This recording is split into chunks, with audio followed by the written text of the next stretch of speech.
Rumah Sakit Lapangan Ijen Boulevard, Jawa Timur, Dr. Heri Sutanto.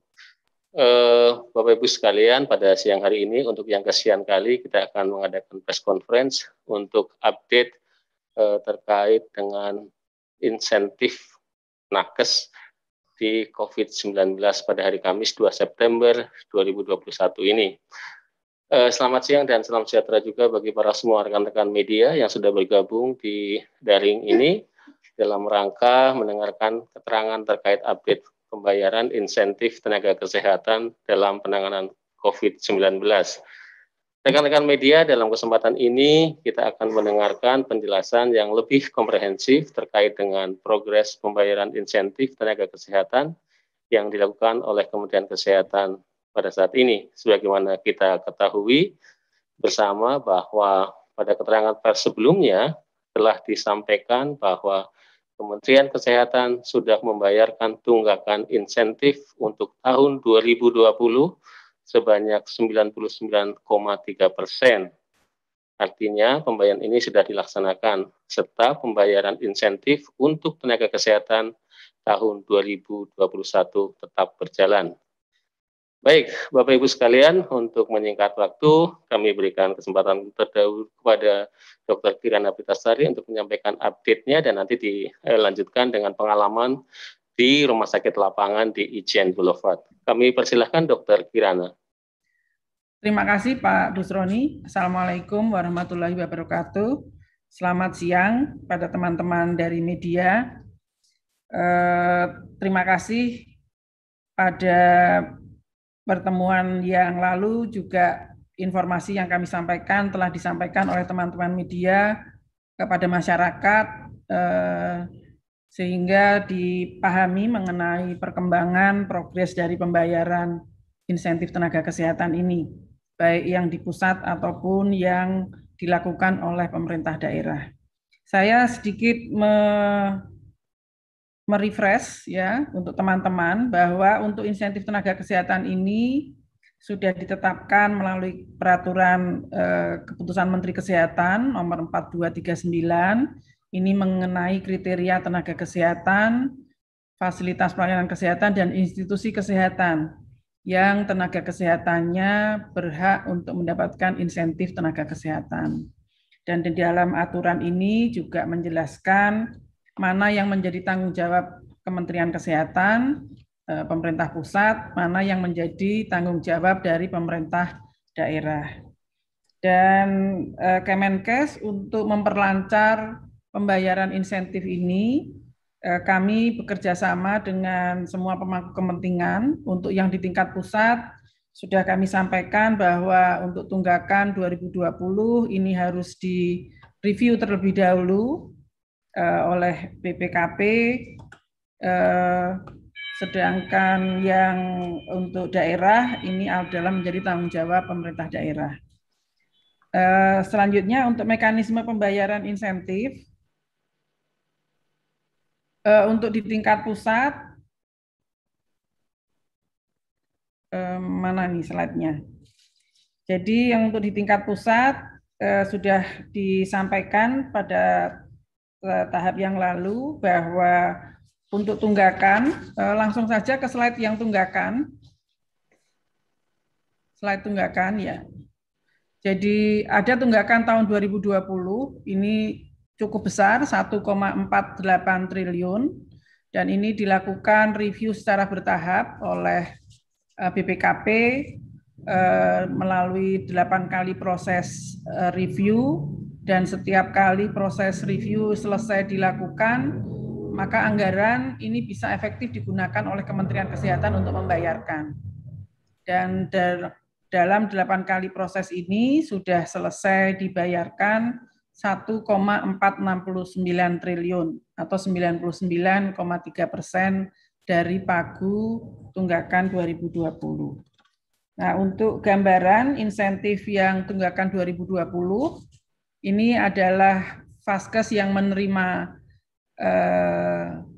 yang memberikan pelayanan adalah Rumah Sakit TNI Polri, Rumah Sakit Umum Pusat, Rumah Sakit BUMN, Rumah Sakit Kementerian Lembaga, Kantor Kesehatan Pelabuhan, rumah sakit lapangan, laboratorium, balai besar untuk laboratorium, ada rumah sakit swasta, dan yang secara khusus memang karena ini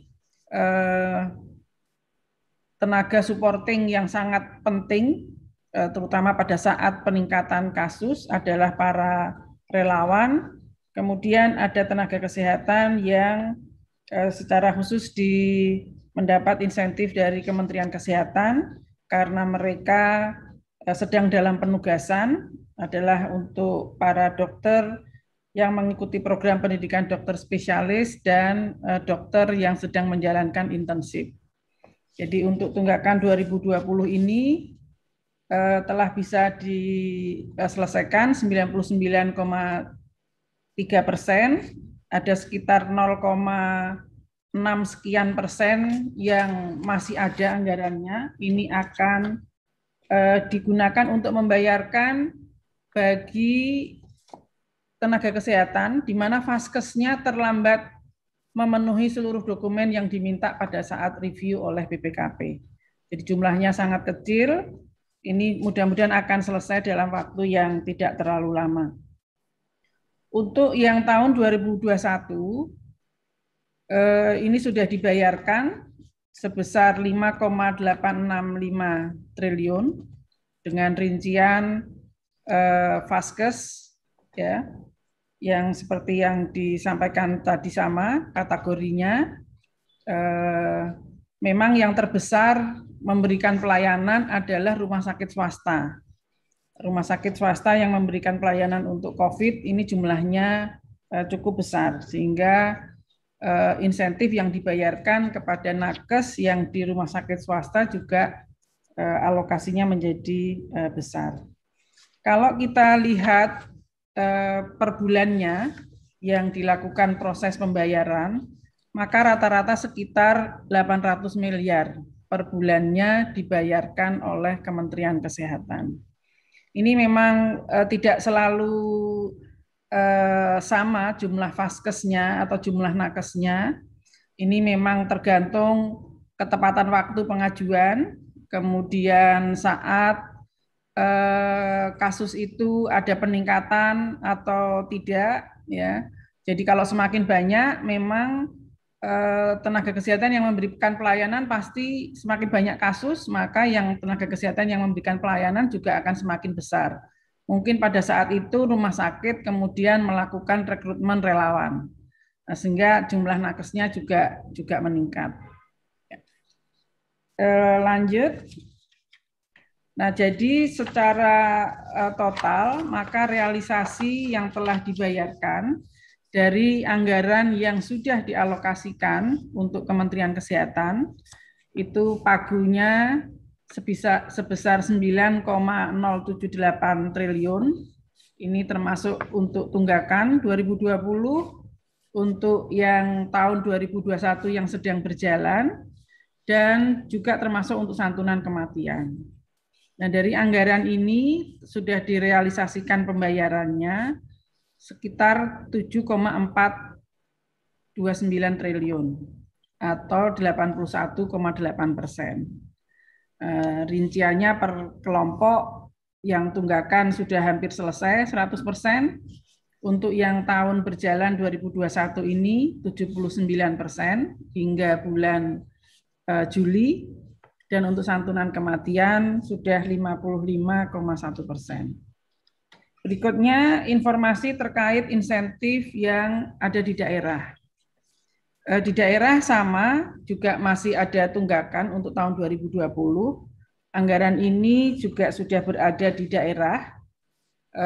Pemerintah daerah bisa menggunakan dana yang ada, dibayarkannya di tahun 2021 untuk membayarkan yang 2020. Dan realisasinya hingga saat ini sudah 83,9%. Ini untuk yang BOK tambahan tahun 2020. Untuk 2021,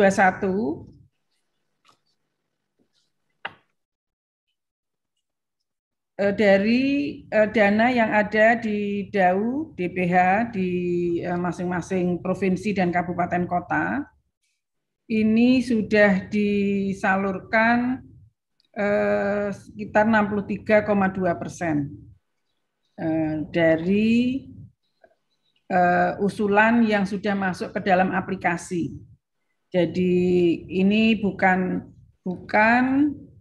data Pagu, tapi yang masuk ke dalam aplikasi. Sedangkan Pagu yang masuk ke dalam anggaran pemerintah daerah cukup besar. Ya, jadi sudah disalurkan berdasarkan usulan ini sudah 63,2%. Kalau kita lihat di sini berdasarkan Pagu, maka hingga 22 Agustus ini sudah disalurkan 41,3%. Jadi Pagu di seluruh provinsi, kabupaten kota ini 9,1 triliun. Menjadi tugas pemerintah daerah provinsi dan kabupaten kota untuk membayarkan karena anggarannya sudah ada di pemerintah daerah. Nah, kami bekerja sama dengan Kemendagri secara periodik melakukan monitoring per kelompok daerah, wilayah, diberikan feedback oleh Kemendagri, kemudian didiskusikan, ditanyakan apa kesulitan dan masalahnya, kemudian diberikan masukan untuk solusi. Nah, kemudian Kemendagri juga membuat rencana untuk tindak lanjut yang disepakati daerah. Ada beberapa surat edaran yang telah diterbitkan oleh Kemendagri agar bisa terjadi percepatan. Nah, kalau kita lihat dari grafik, dari 4 Juni yang masih 3,8%, ini sampai ke bulan Agustus, ya 2,5 bulan, itu sudah bisa meningkat hingga 41,3%. Ya, jadi peningkatan yang sangat besar. Nah, ini kami menyampaikan terima kasih kepada Pemda yang telah berusaha sungguh-sungguh untuk merealisasikan pembayaran. Karena dalam waktu singkat ini bisa dilakukan percepatan. Kemendagri memang memberikan umpan balik langsung kepada Pemda. Kalau yang terlambat melakukan proses, terus terang memang mendapat teguran. Kalau tidak salah, beberapa hari yang lalu juga Kemendagri sudah menyampaikan surat teguran kepada daerah agar segera merealisasikan. Bagian terakhir, saya ingin menyampaikan mengenai relawan. Ini yang menjadi tugas dari Kementerian Kesehatan untuk membayarkan adalah untuk relawan di rumah sakit lapangan atau di rumah sakit darurat.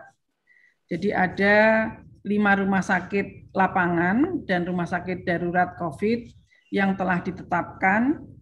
Jadi yang pertama Wisma Atlet, saya kira teman-teman media sudah sangat paham. Kemudian Asrama Haji Pondok Gede, kemudian Kogab Wilhan di Surabaya, keempat di Ijen Boulevard Malang, dan di Rumah Sakit Lapangan Joglo Dungus Madiun. Nah, kalau untuk Wisma Atlet, Asrama Haji kita ketahui bahwa ini dikelola oleh pusat, sedangkan yang Kogab Wilhan, Malang, dan Madiun adalah dengan kerjasama pemerintah daerah. Nah, pemerintah pusat memberikan dukungan untuk insentifnya. Masing-masing rumah sakit lapangan ini ada rumah sakit pengampunya yang memberikan support untuk operasional dari rumah sakit lapangan tersebut, termasuk dukungan SDM. Nah, untuk tambahan tenaganya direkrut melalui relawan. Nah, ini data-data untuk yang direkrut tambahan dari bulan Mei sampai Agustus, akhir Agustus. Memang belum bisa sepenuhnya kami di pusat memenuhi kebutuhan relawan yang diperlukan. Kami di pusat membantu melakukan rekrutmen, tapi rumah sakit lapangan juga diberikan kewenangan untuk melakukan rekrutmen. Karena biasanya yang berasal dari daerah akan lebih mudah dan lebih cepat melakukan rekrutmen.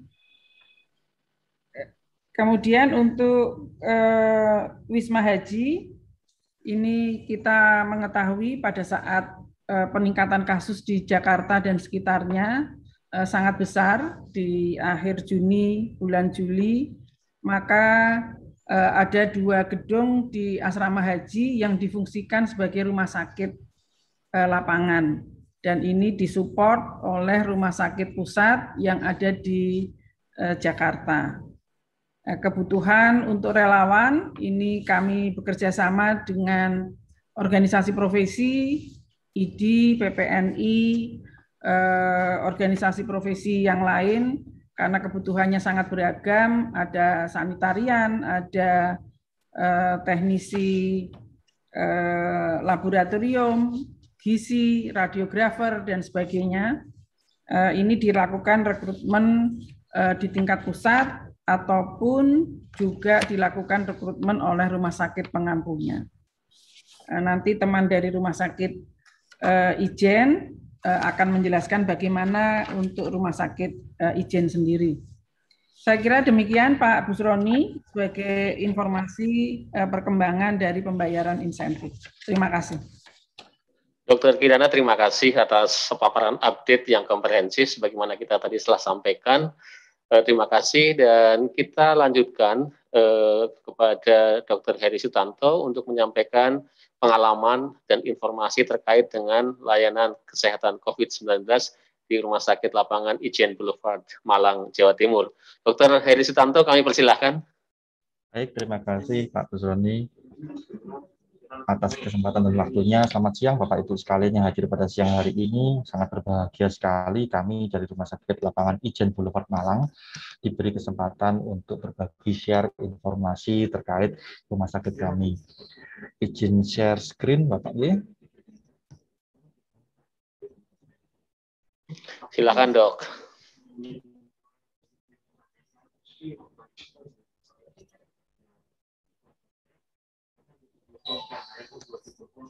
Selamat datang Bapak-Bapak Ibu sekalian di Rumah Sakit Lapangan Ijen Boulevard Malang, Jawa Timur.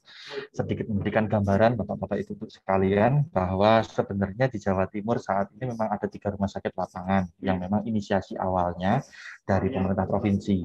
Karena memang wilayah Jawa Timur ini pada waktu tahun 2020 Juni, pada waktu zona merah itu kesulitan untuk menempatkan pasien-pasien dengan gejala tanpa konfirmasi tanpa gejala, ringan, ataupun yang sedang. Sehingga timeline waktunya mengikuti dari Surabaya pada bulan Juni, kemudian di Malang pada bulan Desember, dan terakhir di Madiun pada bulan Februari 2021. Kami bertiga ini seperti adik kakak, Bapak-Bapak Ibu. Pada waktu pendirian pertama kali dari Rumah Sakit Ijen Boulevard Malang, kami selalu berkoordinasi dengan rumah sakit di Surabaya. Demikian juga pada waktu awal di Surabaya, kalau kita mendengarnya, mereka disupervisi oleh Wisma Atlet. Jadi teknik pengkopiannya itu dari turun-temurun. Dan memang dari rumah sakit lapangan di Surabaya pun sendiri memberikan informasi, ambil yang baik, kalau ada yang kurang, kembangkan, dan kemudian dimodifikasi sehingga kita bisa memberikan pelayanan yang terbaik. Dan itu pun juga kami teruskan pada Rumah Sakit Joglo Nemus. Nah, wilayah untuk Rumah Sakit Lapangan Ijen Boulevard ini termasuk banyak karena memiliki karakteristik tempatnya luas, tetapi rumah sakit rujukannya tidak semerata yang di daerah Surabaya. Kalau Surabaya rumah sakit rujukannya banyak. Ini adalah tim kami yang diminta untuk menginisiasi adanya Rumah Sakit Lapangan Ijen Boulevard Malang. Cerita di balik ini, saya sangat bersyukur sekali sebagai koordinator di Rumah Sakit Lapangan Ijen Boulevard diberikan kebebasan yang sebebas-bebasnya pada waktu itu oleh rumah sakit pengampu kami, Rumah Sakit Saiful Anwar, di mana saya juga bekerja di sana, untuk memilih tim yang akan terjun langsung dalam mengawal Rumah Sakit Lapangan Ijen Boulevard. Kebetulan yang terjun adalah tim yang pertama kali menginisiasi ruang isolasi di Rumah Sakit Saiful Anwar. Jadi mulai dari gizi, nurse, rekan medis, kemudian teman-teman teknisi, itu adalah yang pertama kali pada awal-awal pandemi kemarin kami ini terlibat merubah dari tempat layanan umum menjadi layanan COVID. Dan itu yang akhirnya kita pindahkan ke Rumah Sakit Lapangan Ijen Boulevard.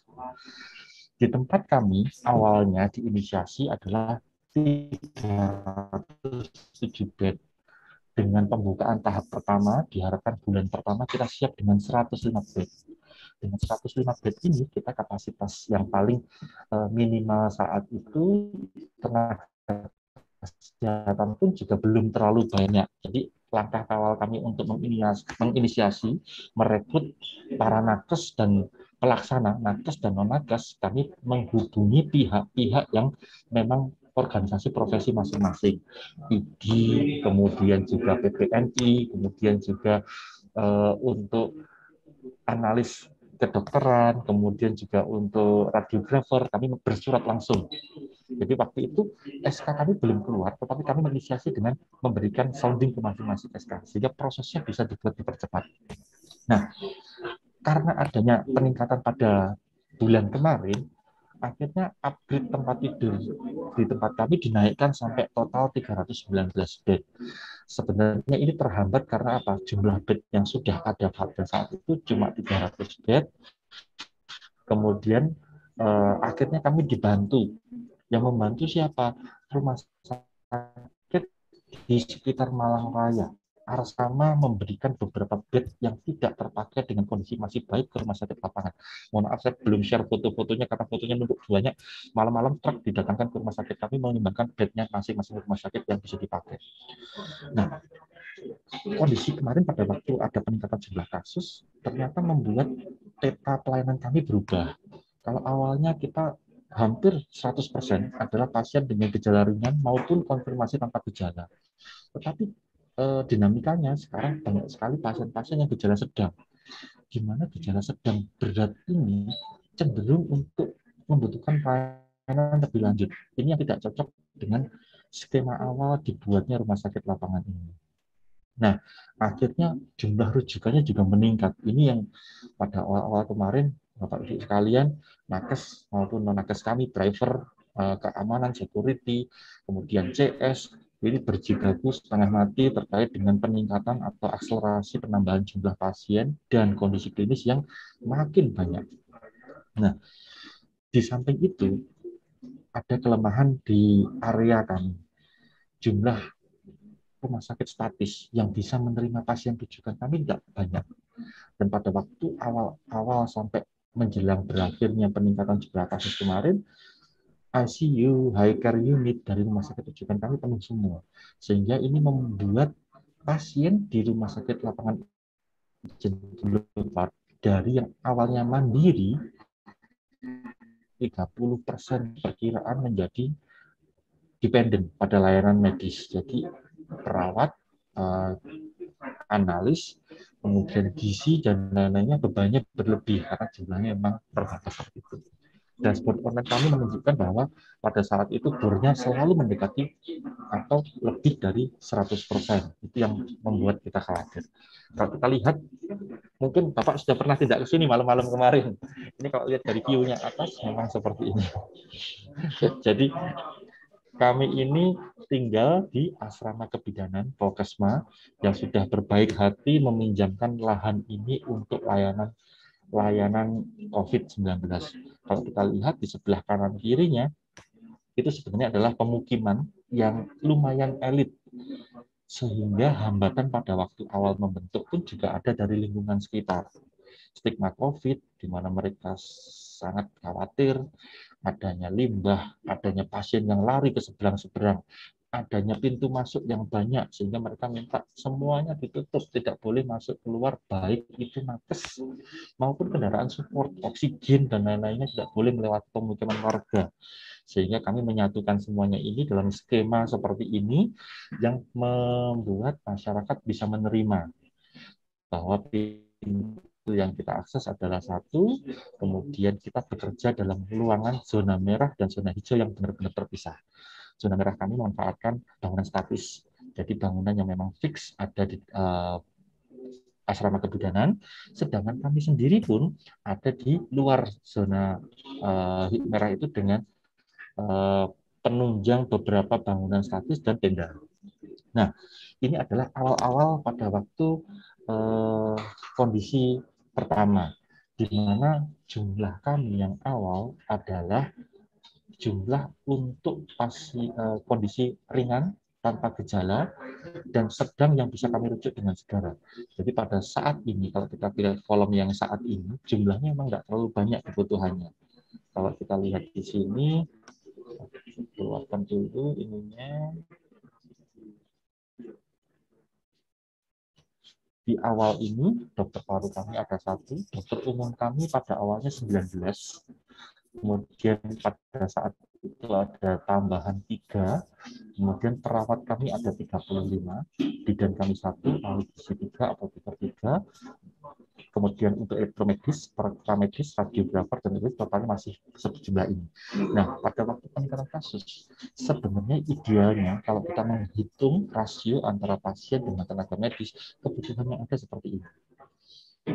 Nah, ini lag yang besar sekali saat ini dapat diatasi saat itu dengan apa? Apalagi maaf, ini ada yang konfirm positif pada waktu itu. Untungnya gejalanya ringan. 15 dokter kami konfirm positif dan lain-lainnya. Karena terkait hal teknis, mohon maaf pada waktu itu air mati total. Dan matinya tidak tanggung-tanggung. Mulai subuh sampai malam hari. Nakes kami yang sudah di dalam tidak bisa keluar pada saat itu karena menunggu air. Akhirnya kita minta bantuan tangki dengan kondisi yang dekon tidak ideal. Akhirnya nakes kami terpapar. Itu memang pelajaran yang sangat berarti bagi kami bahwa kami harus siap dengan hal-hal yang di luar perkiraan kami seperti itu. Akhirnya dokter umum kami yang bertahan saat itu cuma 15. Akhirnya kita berusaha untuk mengefektifkan tenaga dokter, kemudian mengoptimalkan tenaga yang lain. Jadi untuk memindah pasien, para CS dengan suka hati membantu perawat dan dokter untuk memanggil pasien sesuai urutan, mengarahkan pasien dan lain-lain dibantu oleh non-medis untuk tenaga keamanan. Jadi pada saat itu kerjasama antar mengatasi hal tersebut. Dan kami sangat berterima kasih oleh Kementerian Kesehatan diberikan bantuan untuk juga boleh merekrut sendiri tenaga kesehatan yang dibutuhkan saat itu. Dan karena kami menempel erat pada Polkesma, maka tenaga itu sangat dibantu oleh lulusan Polkesma. Alumni Polkesma Malang ini diarahkan langsung oleh Wadir Pendidikan saat itu untuk mengisi slot-slot kosong di tempat kami. Jadi memang koordinasi kami dengan Polkesma itu tidak putus hanya pada waktu kami pinjam pakai, tetapi segala hal terkait hal-hal teknis maupun non teknis, termasuk nanti kerjasama untuk vaksin, kami tetap selalu rentet dengan Polkesma. Nah, hal tersebut bagaimana supaya menjaga para relawan ini tetap untuk solider, saling menjaga, saling kuat, apalagi terkait kemarin kami sempat ada kendala. Kendala kami apa? Kendala pada waktu itu adalah pengalihan insentif tenaga kesehatan maupun non kesehatan yang awalnya melalui dana BTT oleh BNPB, kemudian dipindahkan ke Kementerian Kesehatan. Pada saat itu memang secara administratif kita ada gap di situ, sehingga memang dari Kementerian Kesehatan juga tidak melihat data kami, dan kami pun juga kesulitan untuk mengakses Kementerian Kesehatan. Tetapi syukurlah dengan forum online, pertemuan online membahas hal-hal yang sifatnya teknis tadi, akhirnya hal tersebut bisa teratasi. Pada saat itu memang ada keterlambatan, tetapi hal yang dialami oleh para relawan kami, keterlambatan itu justru meningkatkan solidaritas makin tinggi. Mereka saling membantu.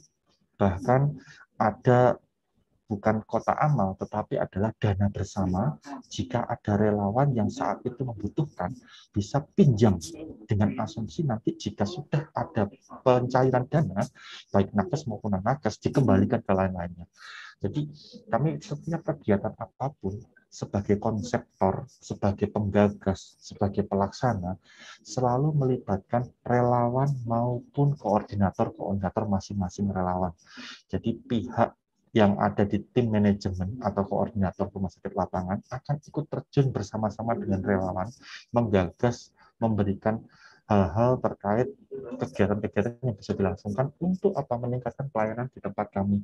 Seperti ini kalau kita lihat 17 Agustus relawan kita itu banyak yang muda sehingga kekiniannya itu luar biasa.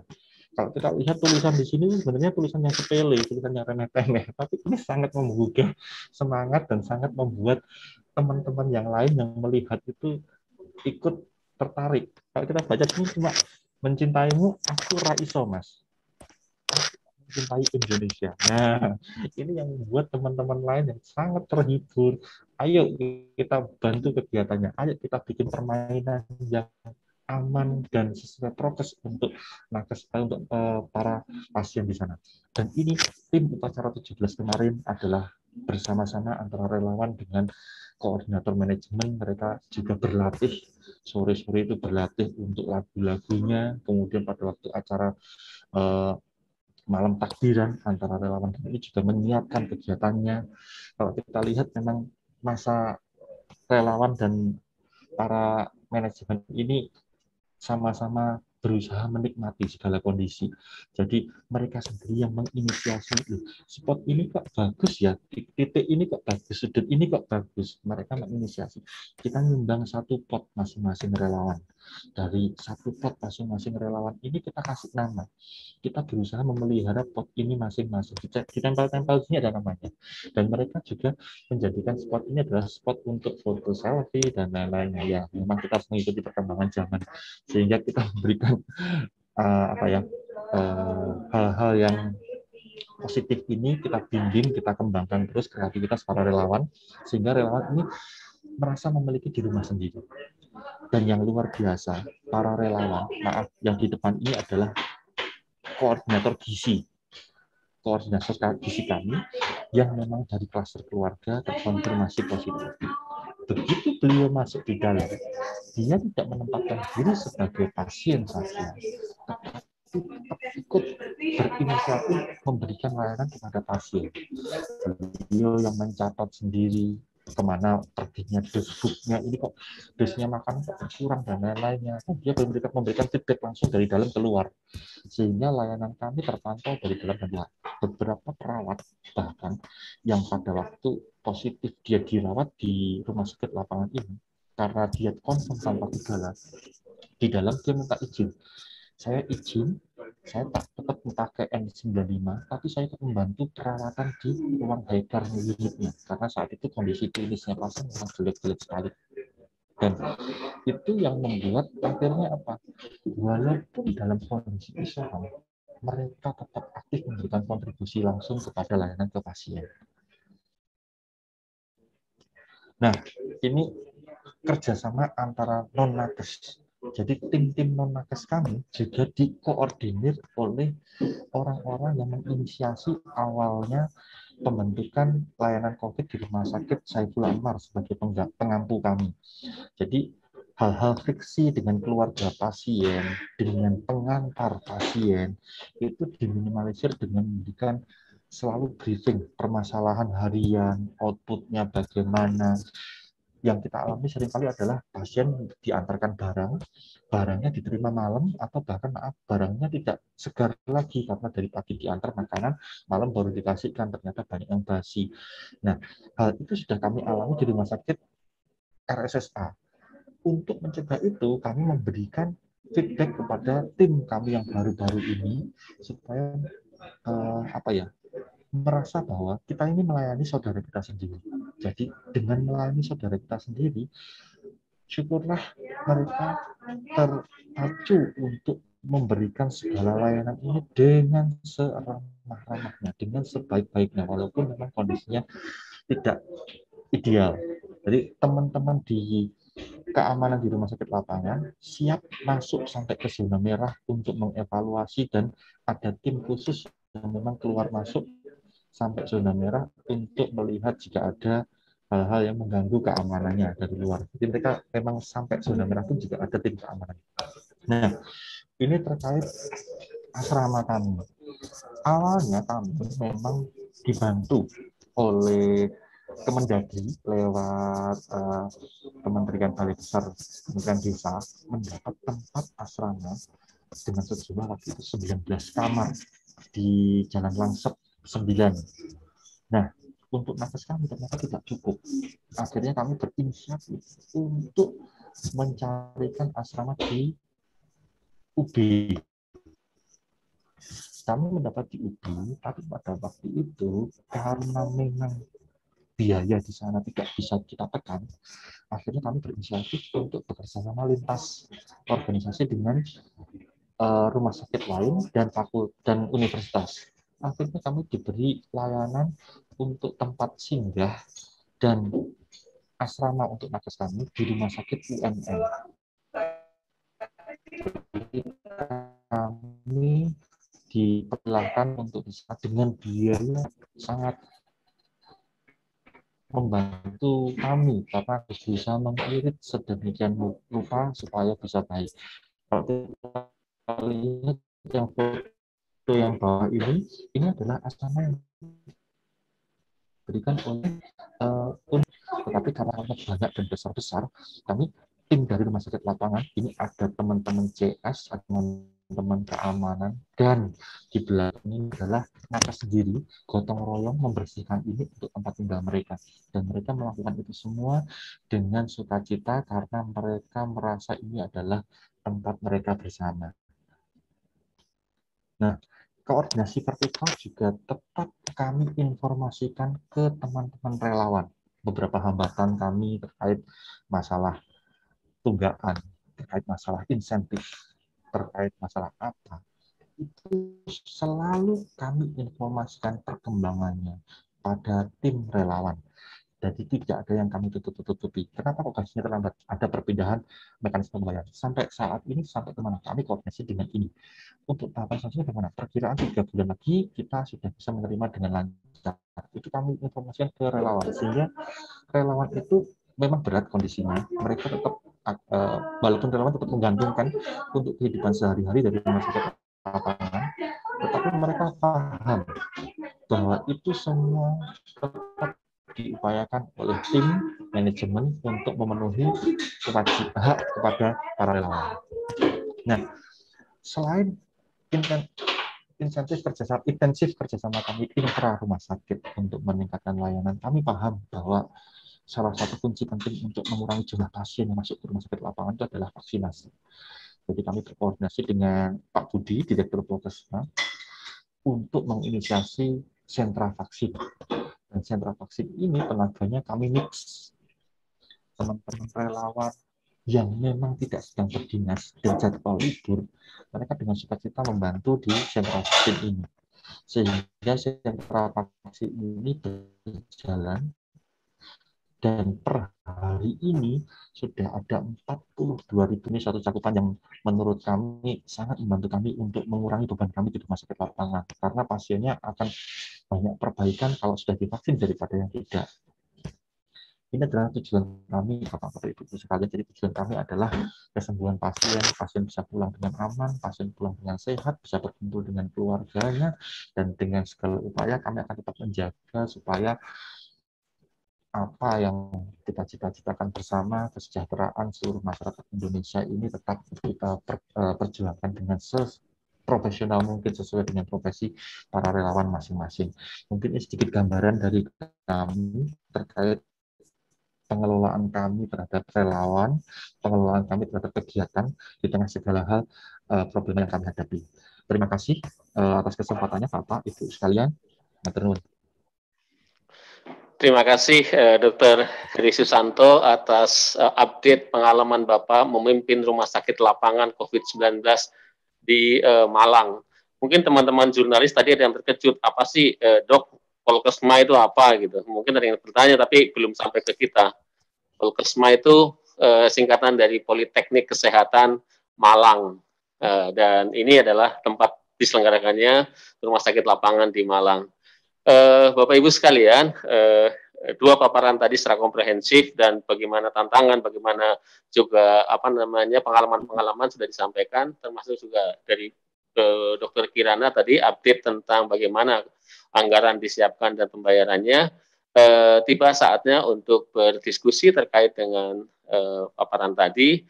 Untuk Dr. Kirana, ini sudah masuk pertanyaan dari teman-teman jurnalis, ada dari fatberita1.com.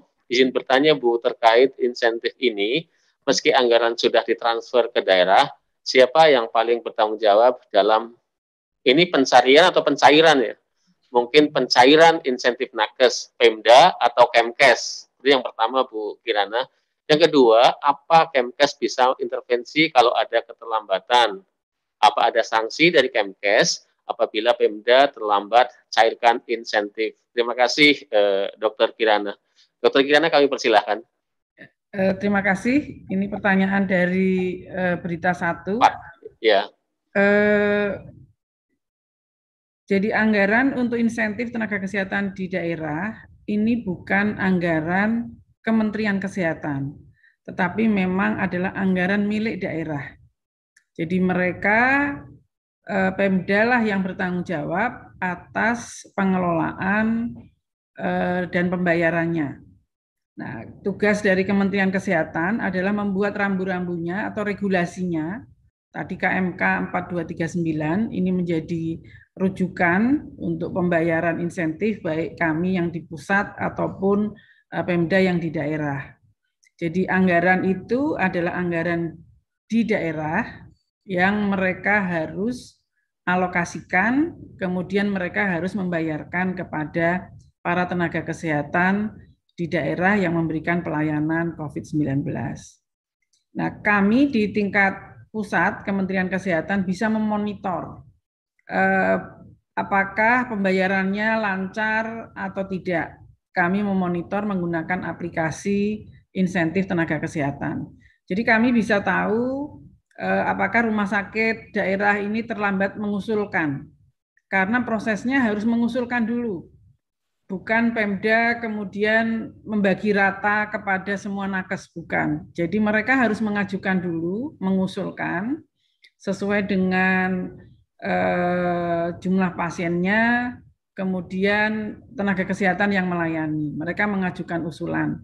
Kami di pusat, karena ini online, kami bisa memonitor. Nah, apakah proses pengusulannya itu segera diverifikasi oleh Fasiankes setempat, karena yang memverifikasi juga bukan dari pusat. Karena kalau yang memverifikasi dari pusat pasti akan lebih rumit, lebih lama, karena kami tidak bisa memonitor langsung.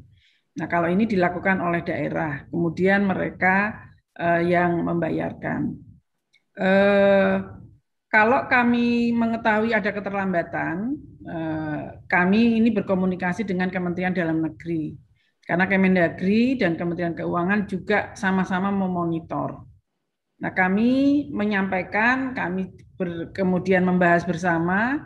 Nah, yang melakukan intervensi, yang bisa melakukan intervensi langsung adalah Kementerian Dalam Negeri.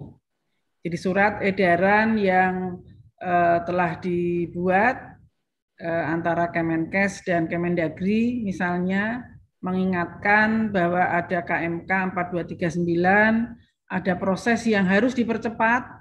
Tidak boleh verifikasinya lebih dari 3 hari, kemudian pembayarannya juga harus segera kalau sudah diverifikasi oleh Fasiankes itu. Nah, ini Kemendagri yang nanti akan memberikan feedback, karena kewenangan Kemendagri untuk ke Pemda ini kan langsung. Kalau Kemenkes ini tidak bisa langsung, kami lebih kepada teknisnya. Sehingga sanksi atau teguran atau umpan balik ini yang menyampaikan adalah Kemendagri. Kemenkes bisa memanggil para kepala dinas kesehatan, direktur rumah sakit, mengkoordinasikan apa permasalahannya, apa kesulitannya. Kalau ada hal-hal teknis terkait proses pengajuan usulan, ini Kemenkes yang melakukan pendampingan atau pembinaan. Demikian Pak Busroni. Terima kasih Dr. Kirana. Demikian ya Mbak Fat dari berita1.com terkait dengan pembagian tugas kerjasama antar KL dan sudah diatur sedemikian rupa. Baik, yang kedua dari Koran Jakarta, Mas Ma'ruf bertanya, berapa kisaran insentif tenaga kesehatan dan bagaimana penentuannya. Yang kedua, di Mamasa tenaga kesehatan diberi insentif 9.000 per hari. Apakah itu sudah sesuai? Barangkali ini Dr. Kirana lagi, tetapi nanti habis Dr. Kirana mungkin Dr. Heri Susanto akan menambahkan pengalaman beliau di Malang. Silakan Dr. Kirana. Ya, di dalam KMK 4239 itu sudah dijelaskan mengenai besaran insentif tenaga kesehatan. Di dalam KMK ini juga mengacu kepada izin prinsip atau persetujuan yang dikeluarkan oleh Kementerian Keuangan. Jadi bukan hanya Kemenkes yang menetapkan besaran itu. Misalnya untuk dokter spesialis 15 juta per bulannya, untuk dokter 10 juta dan sebagainya. Itu sudah ditetapkan. Nah, pengusulan dilakukan oleh Fasiankes, kemudian dibandingkan dengan jumlah pasien yang dilayani, karena semakin banyak pasiennya, pasti semakin banyak tenaga kesehatan yang harus memberikan pelayanan dan mereka berhak atas insentif. Nah, jadi ini akuntabel gitu ya, karena data pasien juga bisa kita lihat dari rumah sakit online. Nah, jadi ini sudah ditetapkan. Kemudian untuk daerah, ini memang Kemendagri telah menegaskan bahwa Pemda harus mengacu kepada KMK yang telah dibuat, KMK Keputusan Menteri Kesehatan, yang ini juga sudah sesuai dengan persetujuan oleh Kementerian Keuangan. Jadi kalau ada yang besarannya tidak sesuai, ya ini belum memenuhi kriteria yang telah ditetapkan. Sehingga Kemendagri memberikan umpan balik lagi kepada daerah-daerah yang tidak atau belum sesuai, karena mereka telah diatur ada anggaran sekitar 8% dari DAU yang mereka miliki. Ini bisa direfocusing, digunakan untuk pembayaran insentif tenaga kesehatan dan kegiatan-kegiatan yang terkait dengan pelayanan COVID. Nah, jadi kami memang mengharapkan sekali Pemda agar sesuai dengan kaidah yang telah ditetapkan. Jadi jangan membuat aturan sendiri. Jadi Kemendagri nanti yang akan langsung memberikan feedback. Baik, terima kasih Dr. Kirana. Barangkali pengalaman Dr. Heri Sutanto untuk bisa berbagi dengan kita bagaimana yang dirasakan oleh Dr. Heri Sutanto dan teman-teman dalam mengelola SDM sekaligus insentifnya. Dok, silahkan Dok. Baik, terima kasih Bapak. Pada awalnya kami memang mengacu juga sama, seperti sesuai dengan KMK. Jadi saya sebutkan aja langsung di sini dokter spesialis itu 15 juta per bulan, dokter umum 10 juta per bulan, perawat atau bidan 7,5 juta, tenaga nakes yang lain 5 juta. Dan itu memang kami informasikan di awal dan sesuai dengan perjanjian kerjasama yang kita buat antara rumah sakit dengan nakes. Nah, dalam perjalanannya memang pada waktu perubahan kemarin kami belum terkonek dengan Kementerian Kesehatan pada waktu itu. Jadi kami memang masih menggunakan dana BDT BNPB. Hal tersebut tetap berjalan. Begitu ada perubahan itu, nah ini ada beberapa wacana yang memang disesuaikan dengan pagu dari provinsi atau pagu dari tempat-tempat tertentu, sehingga besarannya bisa di bawah itu. Tidak sesuai dengan perjanjian awal, tapi kami memberikan pendekatan kepada teman-teman nakes bahwa hal ini di luar kuasa kita, dan karena memang supaya bisa tetap berjalan, supaya tetap bisa kita memberikan manfaat kepada nakes, akan kita laksanakan sesuai dengan payung hukum yang ada saat itu. Dan syukurlah sebelum semuanya itu terlaksana, kami sudah terkonek dengan Kemenkes, sehingga kami tidak sampai memberikan yang di luar perjanjian awal atau di luar KMK tersebut. Jadi tetap saja saya terus terang sangat berucap terima kasih kepada relawan baik nakes maupun non nakes di Rumah Sakit Lapangan Ijen Boulevard, karena dengan ketabahannya, dengan segala hal yang mereka alami terkait hak mereka, tetapi mereka tidak pernah mengurangi kualitas dari layanannya. Itu dari pengalaman kami, Pak. Baik, Dr. Heri, terima kasih atas penjelasannya. Bapak Ibu sekalian, kita nampaknya sampai di penghujung untuk jumpa kita di press conference ini. Namun sebelumnya, apakah masih ada tambahan sedikit lagi barangkali? Nggak ada. Oke. Baik, terima kasih kepada narasumber kita, Dr. Kirana Pitasari dan juga Dr. Heri Sutanto yang telah berbagi informasi terkait dengan update insentif tenaga kesehatan yang telah melayani COVID-19 di Fasiankes. Akhirnya kita telah tiba di ujung perjumpaan. Terima kasih kepada semua rekan-rekan media, baik yang ada di ruangan Zoom ini maupun yang memantau di kanal YouTube, atas segala dukungan, kerjasama, dan sama-sama bekerja untuk Indonesia sehat dari COVID dan kita bebas dari COVID dan lebih cepat.